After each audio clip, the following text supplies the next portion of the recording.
Welcome back ناظرین. وقفے سے پہلے ہماری بات ہو رہی تھی پاکستان کے سیکورٹی سسٹم کے حوالے سے کہ اس میں سیکورٹی کیسی ہونی چاہیے پاکستان میں اور ہماری حکومت کو کیا کرنا چاہیے, اور اس موقع پر ہماری جو عوام ہے اس کا کیا کردار ہونا چاہیے. تو آسٹریلیا سے لائیو ہمارے ساتھ موجود ہیں جناب سیرت عباس صاحب ہمارے اسٹوڈیو میں, اعجاز صدیقی صاحب اور چودھری ظفر اقبال صاحب بیٹھے ہوئے ہیں. سب سے پہلے میں آؤں گا جناب سیرت عباس صاحب, آپ یہ بتائیں کہ کیا جو حکومت کو کیا کرنا چاہیے اس سلسلے میں؟ جی دیکھیں, حکومت کی تو بہت ساری ذمہ داریاں بنتی ہیں کہ شہریوں کی حفاظت کو یقینی بنائیں. ہم نے جس طرح سے یہ کام پرائیویٹلی سٹارٹ کیا ایز اے پرائیویٹ انسٹیٹیوشن, جب ہم 7 سمندر پار بیٹھ کے اپنی پاکستانیوں کے لیے جب یہ کام کر سکتے ہیں تو گورنمنٹ اس چیز کو میرے خیال سے سینٹرلائز کرے اور صرف سینٹرلائز نہ کرے. جن اکوپمنٹس کی میں بات کر رہا ہوں جو کافی اس ماڈرن ایرا میں جو جن کی بہت ہائی ڈیمانڈ ہے, ان کے لیے باقاعدہ ان کی ٹریننگ کے لیے کورسز ڈیزائن کیے جائیں جو باقاعدہ پارلیمنٹ سے پاس ہوں. وہ کورسز گورنمنٹ ان کو SOPs میں لے اور جو لوگ ہیں جو اس میں انٹرسٹڈ ہیں ان کو آگے لے کے آئے, اور چاروں صوبوں میں ایسے رجسٹرڈ ٹریننگ آرگنائزیشن قائم ہوں جہاں پہ ان کورسز کو انٹروڈیوس کرایا جائے, ان آلات کے بارے میں بتایا جائے تاکہ جو سول سوسائٹی آگے بڑھ چڑھ کے حصہ لے.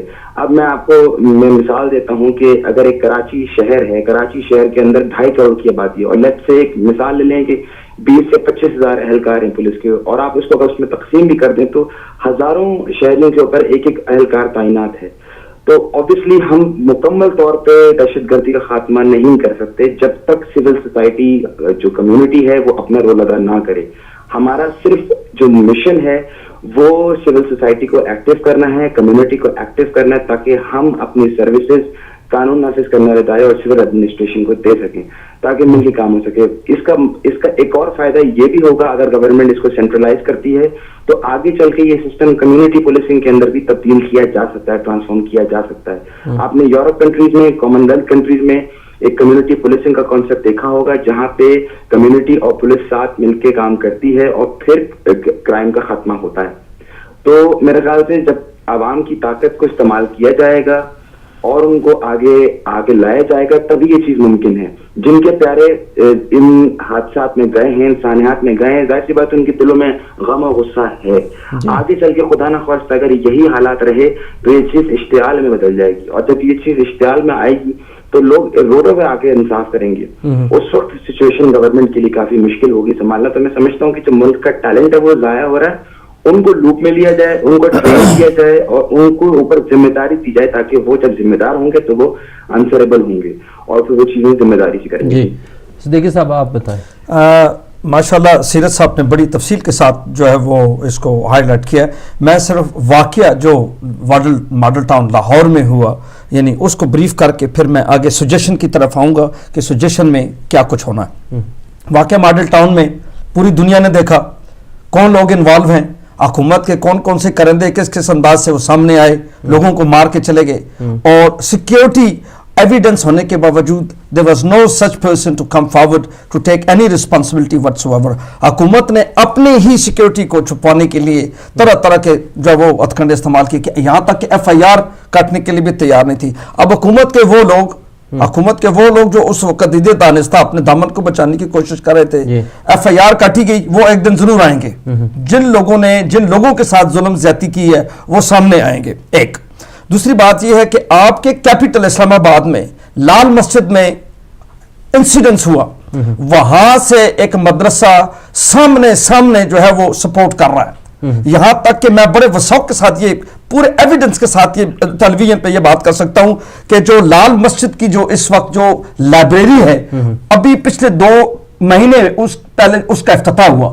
اس لائبریری کا نام اسامہ بن لادن رکھا گیا, اور وہاں سے جتنا بھی مواد جو ینگسٹرز کو جا رہا ہے اور وہ سارا جہادیوں کو جا رہا ہے, اور وہاں پہ ان کو کوئی پوچھنے والا نہیں ہے. یہاں تک کہ مولانا عبدالعزیز جو ہے وہ اس نے ابھی جو سانحہ پیشہ ہوا اس وقت تک اس نے اس کو کوئی کنڈم نہیں کیا، اس نے کوئی کسی قسم کی جو وہ کنڈمنیشن نہیں بھیجی، جبکہ مولانا فضل الرحمان صاحب نے میڈیا پہ آپ یہ کہا کہ آپ ایک نیا جو وہ اتکنڈا کھول رہے ہیں، آپ ایک نیا کٹا کھول رہے ہیں کہ یہ کیا ہو رہا ہے کیا نہیں ہو رہا. جب حکومت ہی مخلص نہیں ہوگی، حکومت کے وزراء ہی مخلص نہیں ہوں گے، آپ کے پاس کتنا بڑا پلان ہے. جب دودھ کا رکھوالا ہم نے بلا چھوڑا ہوا ہے تو وہ بلے نے کیا کرنا ہے، دودھ ہی پینا ہے نا. کہ جب ہم اسلام آباد میں جہاں ہمارا کیپٹل ہے، جہاں ہماری پارلیمنٹ ہے، وہاں پہ لوگ بیٹھے ہوئے ہیں اور وہاں سے وہ ٹرینڈ ہو کے مدرسوں سے نکل کے جا رہے ہیں. مدرسوں میں کوئی رجسٹریشن نہیں ہے، کوئی پوچھنے والا نہیں ہے، کوئی ریکارڈ نہیں ہے، کوئی ان کو کسی قسم کا جو ہے وہ حکومتی سطح پہ ان کا کوئی ایسا لایا عمل نہیں ہے جس سے وہ یہ کہہ سکے کہ کون سا اسٹوڈنٹ کون سی ملک سے تعلق رکھتا ہے اور اس کو کون سا سبجیکٹ کون سا سلیبس پڑھایا جا رہا ہے.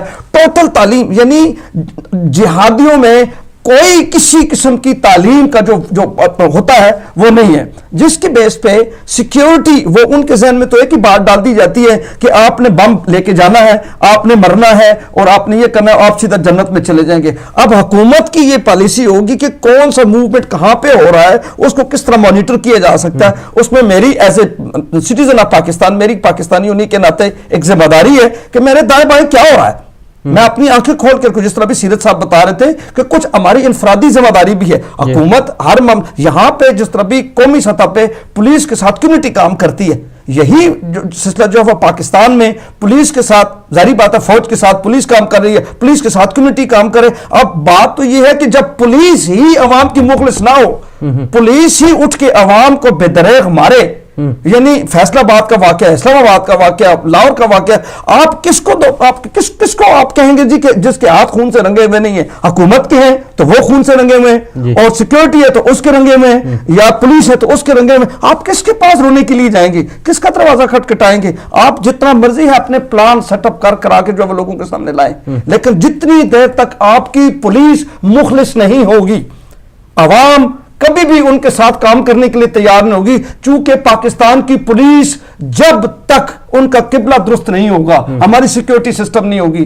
اب فوج بارڈروں پہ ہوتی ہے ہماری قوم کو، ملک کو بچانے کے لیے. پولیس کا کام ہے ملک کے اندر نظام کو سیٹ اپ کرنا، شہریوں کا تحفظ دینا. پولیس کی ذمہ داری ہے، پولیس کا الرٹ رہنا ذمہ داری ہے. گو عوام، یعنی میں تو یہ کہوں گا کہ 9/11 کا واقعہ ہوا امریکہ میں، اس نے پوری دنیا کو گلوبلائزیشن سے ہلا دیا. میں یہ کہوں گا کہ 16 دسمبر کا واقعہ 9/11 سے بھی بڑا ہے، 9/11 سے بھی بڑا ہے. میں پاکستان کے 16 دسمبر کو آج کے اس پروگرام میں پاکستان کا 9/11 میں پاکستان کا 16 دسمبر کا واقعہ تاریخ کا سب سے سانحہ، میں اس کو کس انداز سے بیان کروں، میرے پاس الفاظ نہیں ہیں کہ یہ نہیں پوری کائنات گلوبلائزیشن ہل گئی ہے، اور لیکن ہماری سیکیورٹی ادارے وہ ابھی تک سوئے ہوئے ہیں. ان سیکیورٹی ادارے کے افغانستان سے لوگ آ رہے ہیں، یعنی امریکہ اور کینیڈا کی پالیسی وہ آپس میں ایک دوسرے کے ساتھ جب وہ افغانستان کی پالیسی کو ڈسکس کرتے ہیں، کیا پاکستان افغانستان کے ساتھ ڈسکس نہیں کر سکتا؟ جتنے بھی ٹیررسٹ وہاں سے آتے ہیں، جتنے بھی دروازے کھلے ہوئے، آنا جانا لگا ہوا ہے، whoever they feel comfortable they just walk in.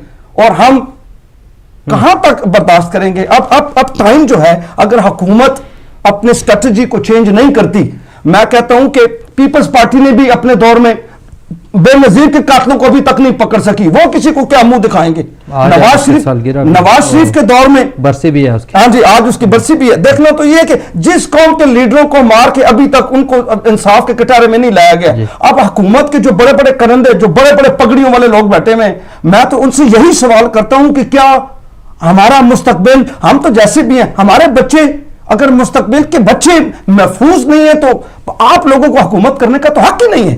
صحیح ہے، حکومت کا حق نہیں ہے. جی آپ میں تو میرا حال ہے اسی کو آگے لے کر چلے. میں یہ بات کہنا پہلے بہت ضروری سمجھتا ہوں، جیسے انہوں نے بات کی ہے بہت اچھی باتیں کی انہوں نے، لیکن سب سے پہلے تو افغانستان کا جو ملک ہے وہ افغانستانوں کا ہے.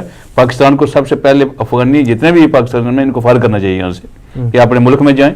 یہ سب سے پہلے یہ کام کرنا چاہیے. دوسری بات جو ہے یہ ماڈل ٹاؤن ہوا ہے یا دوسرا بھی جیسے انہوں نے کہا ہے، یہ جو لال مسجد والا ہے جس میں ساتھ مولانا فضل الرحمان صاحب ساتھ بیٹھے ہوئے ہیں نواز شریف کے ساتھ، اگر یہ لوگ کام کرنا چاہتے ہیں تو یہ جانتے ہیں کہ یہ مولانا فضل الرحمان طالبان کے ایجنٹ ہیں. جی بالکل عبداللہ، اگر یہ لوگ سچے ہوتے تو طاہر قادری صاحب یا عمران خان باہر نکلے تھے مظاہر اسلام آباد پہنچے ہیں، تو یہ لوگ جو جماعت اسلامی والی کے ساتھ ہوتے، ایم کیو ایم والے بھی وہ بھی اسی طرح کر رہے ہیں، وہ بھی ان کے ساتھ ہوتے، وہ جو بھی حکومت آتی ہے اس کے ساتھ ہوتے ہیں وہ. تو ان کو جب وہاں ایک صحیح کام ہو رہا تھا تو ان کو ساتھ دینا چاہیے تھا. اور میں یہ کہوں گا کہ عمران خان کو اپنا جی وہ جو کنٹینر والا جو تھا نا مسئلہ, اس کو وہ وہاں سے موو نہیں ہونا چاہیے تھا کہ وہاں بیٹھ کر وہ زیادہ پریشرائز کر کہ وہاں کون کون سے کم غلط. بس دوسری اب حکومت کو بار بار یہ بات کہہ رہے ہیں, حکومت جو بھی کام کر رہی ہے, حکومت جب پیداوار ہی دھندلی کی ہے تو جب الیکشن ہی دھندلی ہو گیا آپ اس کا نہیں فیصلہ کر سکی. 16 سید صاحب آپ اس میں کیا حصہ ڈالنا چاہ رہے ہیں؟ جی آپ نے گفتگو سنی ہے, کیا کہنا چاہ رہے ہیں؟ جی میں یہی کہنا چاہوں گا کہ اس ملک میں ہر سیاسی پارٹی اپنی سیاست چمکا رہی ہے. ملک کے حوالے سے کوئی نہیں سوچ رہا. ہم لوگ اوورسیز میں رہتے ہیں اور ہم لوگ جن چیزوں کو فیس کرتے ہیں, ہم لوگ کہا جاتا ہے کہ ہمارے ملک میں 10 بحران ہیں اور سیاست کا بھی بالکل بحران چل رہا ہے. لیکن ایک چیز ثانیہ پشاور سے جو چیز بہت زیادہ آبویس دیکھی گئی وہ یہ کہ قوم ایک پلیٹ فارم پہ آ گئی, جو کہ سب سے ایک اچھی بات ہے کہ قوم ایک پلیٹ فارم پہ آ گئی ہے. بہت سی طاقتوں نے کوشش کی کہ فرقہ وارانہ اور لسانیت پہ لڑائیں, فرقہ وارانہ بیسس پہ لڑائیں, لیکن میرے خیال سے یہ ایک ایسا سانحہ ہے جس نے ہر انسان کو پاکستان میں بیدار کر دیا ہے. ایون کہ سیاسی پارٹیاں بھی اپنا موقف ختم کر کے, بلکہ سیرت صاحب تمام مکاتب فکر ایک پلیٹ فارم پہ اکٹھے ہو گئے ہیں, اس سے بڑی اور کیا بات ہو سکی. تمام مکاتب فکر کے لوگ ہاتھوں میں ہاتھ چل کے جا رہے ہیں. بالکل میں ابھی اسی طرف ہی آ رہا تھا سر کہ ماشاءاللہ سے کوئی فرق نہیں رہا اور ہر مکتبہ فکر کا انسان اتنا ہی غم رکھ رہا ہے جس طرح سے کوئی بھی, ایون کہ یہ ایک ایسا سانحہ ہے جس کو دنیا سے کنڈیم کیا گیا. ایون کہ ہمارے پڑوسی ملکوں نے تک اس کو کنڈیم کیا اور اس کے حوالے سے باتیں بولی گئی میڈیا کے اوپر, اور سب سے زیادہ اس کے اوپر واویلا ہوا پورے میڈیا کے اوپر. لیکن سب سے اچھی بات یہ ہوئی کہ جو مختلف فکر ڈفرینٹ جو پاکستان میں ہیں, چاہے وہ اہل تشیعوں کے ہوں, اہل سنت برادران اہل سنت کے ہوں, کوئی بھی ہو, میرے خیال سے کوئی فرق نہیں رہا. اب سب ایک پلیٹ فارم پہ آ گئے ہیں اور یہ دشمن کی سب سے بڑی شکست ہے. وہ دشمن اس بات کو سمجھ چکا ہے کہ جس چیز کی وہ کوشش سالوں سال سے کر رہے تھے وہ ناکام ہو چکے ہیں. جتنا انہوں نے پاکستان پہ ظلم کرنا تھا اور ظلم کرتے جا رہے ہیں, اتنا زیادہ اتحاد اور وحدت کی, یگانگت کی فضا قائم ہوتی جا رہی ہے. بس ہماری یہی دعا ہے کہ اللہ تعالیٰ اس طرح کے دوبارہ کوئی حادثات پاکستان میں. سیرت صاحب میں آپ کی بات میں ایڈ کرتا چلوں, چونکہ آپ آسٹریلیا میں ہیں اور الحمدللہ you are living in well organized country. میں تو یہ کہوں گا کہ یہ ہماری 18 کروڑ عوام کے لیے ایک بہت بڑی ویک اپ کال ہے. یہ بہت بڑی ویک اپ کال ہے. اگر ہم اس ویک اپ کال میں نہیں جاگے, ہماری فوج نہیں جاگی, ہماری پولیس نہیں جاگی, ہماری سیکیورٹی ادارے نہیں جاگے, ہماری عوام نہیں جاگی, ہماری سیاسی پارٹی نہیں جاگی, ہمارے مذہبی مذاہب کے لوگ جو ہے وہ نہیں جاگے, تو میں سمجھتا ہوں تو اس سے تو بہتر ہے کہ ہم مر جائیں اور ہمارے اوپر مٹی ڈال دی جائے اور ہمیشہ کے لیے ختم کر دیا جائے. بہتر تو پھر یہی ہے. میں آپ کی ایک بات کاٹ رہا ہوں. آپ بھی ماشاءاللہ اوورسیز میں رہتے ہیں, میں بھی اوورسیز میں رہ رہا ہوں. آپ لوگوں نے یہ چیز نوٹس کی ہوگی کہ کسی ملک میں اگر کوئی سانحہ ہوتا ہے تو وہاں کے جو منسٹرز ہوتے ہیں اور وہ خود بخود ریزائن کر دیتے ہیں. اور یہ ایک پڑھے لکھے معاشرے, پڑھے لکھے جو سماج ہوتے ہیں وہاں پہ اسی طرح کے رواج ہوتے ہیں. ہماری بدقسمتی یہ ہے کہ ہماری گورنمنٹ نے تو یہ ایکسپٹ ہی نہیں کیا کہ وہ ان کا فیلئر ہو چکا ہے, اور ابھی تک وہ اسی بات پہ قائم ہیں کہ انہوں نے بس ہماری قوم کو صرف پیسوں میں تولنا ہے, کہ انہوں نے چیک دے دیے. کیا وہ اپنے بچے واپس لا سکتے ہیں؟ صرف آپ ثانیہ پشاور کی بات نہیں کریں, آپ ماضی میں چلے جائیں. کیا وہ بچے نہیں تھے کسی کے جو لوگ کراچی میں مارے گئے, کوئٹہ میں مارے گئے, پارا چنار میں مارے گئے, ہنگو میں مارے گئے, گلگت بلتستان میں مارے گئے. پاکستان کے ہر کونے پہ پاکستانیوں کا لہو بہایا گیا. میں تو سمجھتا ہوں قاسمی صاحب اور کیا نام ہے سیرت صاحب, کہ ان والدین سے پوچھا جائے کہ جن کے بچے صبح سویرے ہاتھوں میں گن لے کر نہیں نکلے, ہاتھوں میں کتابیں لے کر نکلے اور وہ ان کی پیاس بجھانے کے لیے نکلے اور وہ پاکستان کا مستقبل بننے کے لیے نکلے, لیکن ان کی لاشیں جو ہے وہ ٹکڑوں کی صورت میں پاکستان میں ان کو گھر میں ملی. اور ان والدین سے پوچھے کہ جب وہ اپنے بچے صبح سویرے بھیجتے ہوں گے ان کی کیا حالت ہوتی ہوگی, اور وہ بچے جن کے ساتھیوں کے ساتھ یہ کچھ ہوا ان پہ کیا بیتتی ہوگی, اور جن لوگوں کے سامنے یہ کچھ ہوا ان پہ کیا بیتتی ہوگی. یہ ایک ایسی چیز ہے, میں سمجھتا ہوں کہ ہم نے صرف ٹی وی پہ منظر دیکھے اور ہمیں جو ہے وہ رات کو نیند نہیں آتی, لیکن وہ جن لوگوں کے ساتھ جو کچھ ہوا ان لوگوں کے ساتھ کیا کچھ ہو رہا ہے. جی بالکل. جی ظفر صاحب آپ نے میں جناب سن رہا تھا ان کی باتیں، بہت اچھی باتیں کر رہے ہیں، لیکن ہمارے افسوس کہ ہمارے پاکستان میں جو حکومت کا فیلئر ہے، حکومت آج بھی امپلیمنٹیشن کرے اور عملی درآمد کم کرے. اس کو بہت پاور مل چکی تھی جب یہ سارے اکٹھے ہو گئے تھے لوگ وہاں پر، اور عمران صاحب نے بھی وہ سارا چھوڑ دیا تھا سارا کچھ، لیکن اس کے باوجود حکومت جو ہے نا وہی پیش وہی کر رہی ہے جناب. کمیٹی بنا رہی ہے، کمیٹی در کمیٹی، اور اس کے علاوہ کوئی اچیومنٹ کھیل رہے ہیں. ہاں کمیٹی میں کھیل رہے ہیں. اور عمران خان کو چاہیے کہ واپس وہاں پر اپنا وہ دوبارہ وہاں لگائے اور ان پر پریشر رکھے اور عوام کو ساتھ لگائے. آ جائیں گے اسی پر کیونکہ فوجی عدالتوں کی بات جو چل رہی ہے ہم آپس میں بات کریں گے فوجی عدالتوں کی، کیونکہ ابھی ہمارے پاس ٹائم کم ہے تو وہ پھر رہ جائے گی آدھی. اور پھانسی جو ہو رہی تھی ان کو بھی معطل کروا دیا. یہ گورنمنٹ اپلائی کیا ہے کہ ان کو معطل کروا دی تھی، 4 پھانسی جو معطل کروا دی ہیں، تو ان کو چاہیے تھا کہ وہ کنٹینیو رکھتے. اچھا ٹائم ہو گیا ایک بریک کا، تو بریک کے بعد ملتے ہیں. ناظرین بریک کے بعد جب دوبارہ آئیں گے تو اسی پر گفتگو کریں گے. آپ بھی ہمارے ساتھ جوائن ہو سکتے ہیں. ملتے ہیں شارٹ بریک کے بعد.